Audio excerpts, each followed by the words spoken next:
Well, for those that aren't familiar with you and your background, why don't you take a moment to introduce yourself and tell us a little bit about your background, how you got into product marketing, how you came to found LogMeIn, and join all the great companies that you've worked with, and then we can kind of dive into a couple of things that I'd love to pick your brain on here today. Sure thing. Sure thing.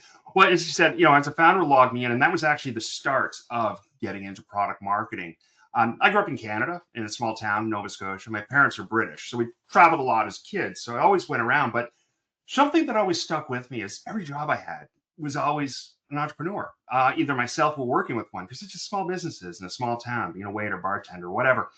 My experience, it took me to Budapest, Hungary, where I started my career in sales. I was working for a newspaper called the Budapest Business Journal. It was American owned, and they needed people to sell advertising. I was living in London because my parents are British, I had this passport, and went to Budapest. I'd never been to Hungary, did not speak Hungarian, never sold advertising, don't even know if they really knew what advertising was. And I thought, what can go wrong? I'll just figure this out. Went and loved it. And that is where I met all the people that we worked to start LogMeIn. Now, it was a few years later. And in fact, LogMeIn was the second company I built from zero to IPO with this group of founders from that we met in Hungary. Most of them were American, but we had a template of the tech was done in Hungary, and we moved the company to the US.